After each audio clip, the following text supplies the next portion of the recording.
Hi guys ನಮಸ್ಕಾರ ಎಲ್ಲರಿಗೂ welcome back to our ಇದು ಯೂಟ್ಯೂಬ್ ಚಾನಲ್. ಸೊ ಇವತ್ತು 10th ಸ್ಟೂಡೆಂಟ್ಸಿಗೆ ಏನಪ್ಪ ಒಂದು ಬಿಗ್ ಅಪ್ಡೇಟ್ ಅಂತಾನೆ ಹೇಳ್ಬೋದು. ಏನಂತ ಅಂದ್ರೆ ಇನ್ಮೇಲೆ ಅಂದ್ರೆ ನೆಕ್ಸ್ಟ್ ಅಪ್ಕಮಿಂಗ್ ಬರ್ತಿರೋಂಥ 10th ಸ್ಟೂಡೆಂಟ್ಸ್ ಅಥವಾ ನೆಕ್ಸ್ಟ್ ಎಕ್ಸಾಮ್ ಬರೀತಾರಲ್ವಾ, ಅವರು ಕರೆಂಟ್ಲಿ ಯಾರು ಬರೀತಿದಾರಲ್ವಾ ಅವ್ರು ಅಲ್ಲ. ಸೊ ಅವ್ರು ಬಿಟ್ಟು ನೆಕ್ಸ್ಟ್ ಯಾರು ಬರೀತಾರೆ ಅಲ್ವಾ ಅವರಿಗೆ.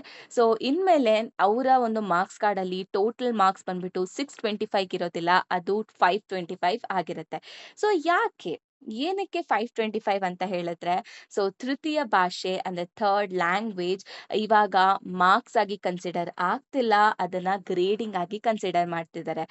ಸೊ ಇಮ್ಯಾಜಿನ್ ಮಾಡ್ಕೊಳ್ಳಿ, ಇವಾಗ ನೀವು ಯಾವುದೋ ಒಂದು ಇದೇ ಸಬ್ಜೆಕ್ಟ್ ಅಂದ್ರೆ ಥರ್ಡ್ ಲ್ಯಾಂಗ್ವೇಜ್ ಅಲ್ಲಿ ಇವಾಗ ಒಂದೇನೋ ಫೇಲ್ ಆಯ್ತು ಅಂತ ಅಂದ್ರೆ ಎಂಟೈರ್ ಓಕೆ ಅವನು 10th ಫೇಲು ಅನ್ನೋ ತರ ಮಾತಾಡ್ತಾರೆ ಅಲ್ವಾ.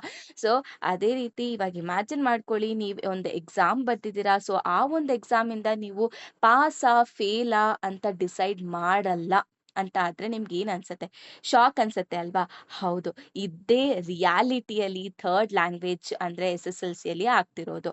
ಸೊ ಏನಂತ ಅಂದ್ರೆ ನೀಟಾಗಿ ಹೇಳ್ಬೇಕು ಅಂತ ಅಂದ್ರೆ ಇಲ್ಲಿ ಮಾಮೂಲಿಯಾಗಿ ಎಕ್ಸಾಮ್ ಇರತ್ತೆ. ಎಕ್ಸಾಮ್ ನಡೆಸ್ತಾರೆ. ಕ್ವೆಶ್ಚನ್ ಕೂಡ ಸೇಮ್ ಇರತ್ತೆ. ಆದ್ರೆ ಸ್ಟೂಡೆಂಟ್ಸ್ ಎಕ್ಸಾಮ್ ಬರಿಬೇಕು. ಓಕೆನಾ?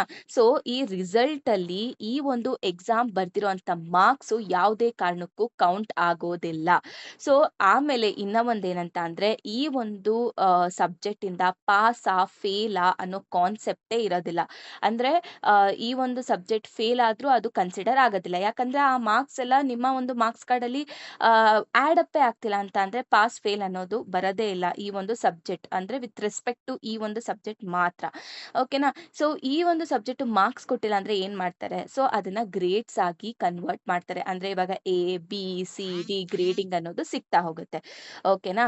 ಸೊ ಇದನ್ನ ಸ್ಟೂಡೆಂಟ್ಸು ಕೇಳಿದಾಗ ಅವ್ರ ರಿಯಾಕ್ಷನ್ ಹೆಂಗಿರುತ್ತೆ ಅಂತಂದ್ರೆ, ನಿಜಾನಾ ಇದು ರಿಯಾಲಿಟಿನಾ ಅಂತ ಇವ್ರು ಹೇಳ್ತಿರೋದು ನಿಜಾನಾ ಅಂತ ಅನ್ಸುತ್ತೆ. ಬಟ್ ಹೌದು. ಸೊ ಕೆಲವರು ಆಲ್ರೆಡಿ ಪ್ಲಾನ್ ಮಾಡಿರ್ತಾರೆ. ಏನಂತ ಅಂದ್ರೆ ಇನ್ಮೇಲೆ ತೃತೀಯ ಭಾಷೆನ ಪರ್ಮನೆಂಟ್ ಆಗಿ ಹಾಲಿಡೇ ಕೊಟ್ಬಿಡದೆ. ಸೊ ಆತರ ಪರ್ಮನೆಂಟ್ ಆಗಿ ಏನ್ ಹಾಲಿಡೇ ಕೊಡಕ್ ಹೋಗ್ಬೇಡಿ. ಸೊ ಎಷ್ಟು ಬೇಕೋ ಅಷ್ಟನ್ನ ಮಾತ್ರ ಓದಿ, ಎಷ್ಟು ಬೇಕೋ ಅದರಿಂದ ಅಷ್ಟು ನಾಲೆಡ್ಜ್‌ನ ಪಡ್ಕೊಳ್ಳಿ ಅಂತ ಹೇಳ್ತಾ ತುಂಬಾ ಎಫರ್ಟ್ಸ್ ಅಂತೂ ಹಾಕಕ್ ಹೋಗ್ಬೇಡಿ.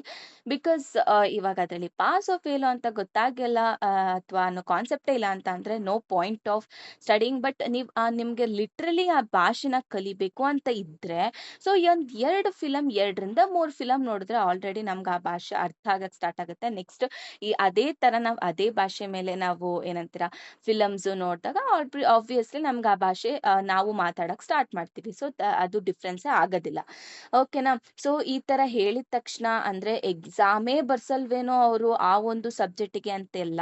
ಸೊ ಎಕ್ಸಾಮ್ ನೀವು ಬರಿಬೇಕು. ಓಕೆನಾ? ಎಕ್ಸಾಮ್ ಬರಿತೀರಾ. ಬಟ್ ಏನಂತ ಅಂದ್ರೆ ಆ ಒಂದು ಎಕ್ಸಾಮ್ ಬರ್ದಿರೋಂಥ ಮಾರ್ಕ್ಸು ಅಂದ್ರೆ ಆ ಒಂದು ಸಬ್ಜೆಕ್ಟ್ ಅಲ್ಲಿ ಬಂದಿರೋಂಥ ಮಾರ್ಕ್ಸ್‌ನ ನಿಮ್ಮ ಒಂದು ಟೋಟಲ್ ಮಾರ್ಕ್ಸ್‌ಗೆ ಆಡ್ ಮಾಡೋದಿಲ್ಲ ಅಷ್ಟೇ.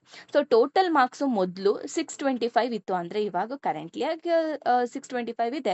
ಸೊ ನೆಕ್ಸ್ಟ್ ಅಪ್ಕಮಿಂಗ್ ಅಲ್ಲಿ ನಿಮ್ಮ ಥರ್ಡ್ ಲ್ಯಾಂಗ್ವೇಜ್ ಅಂದ್ರೆ ತೃತೀಯ ಭಾಷೆ ಮಾರ್ಕ್ಸ್ ನ ಅವರು ಕನ್ಸಿಡರ್ ಮಾಡದೆ ಗ್ರೇಡ್ಸ್ ನ ಕೊಡೋದ್ರಿಂದ ಅಂದ್ರೆ 525 ಮಾರ್ಕ್ಸ್ಗೆ ಇರತ್ತೆ. ಓಕೆನಾ?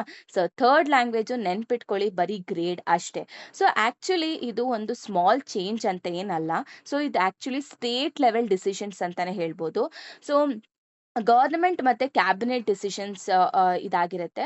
ಸೊ ಏನಂತ ಅಂದ್ರೆ ಇದೊಂದು ಬಿಗ್ ಪಾಲಿಸಿ ಚೇಂಜ್ ಅಂತಾನೆ ಹೇಳ್ಬೋದು ನಮ್ಮ ಒಂದು ಎಜುಕೇಶನ್ ಸಿಸ್ಟಮ್ ಅಲ್ಲಿ.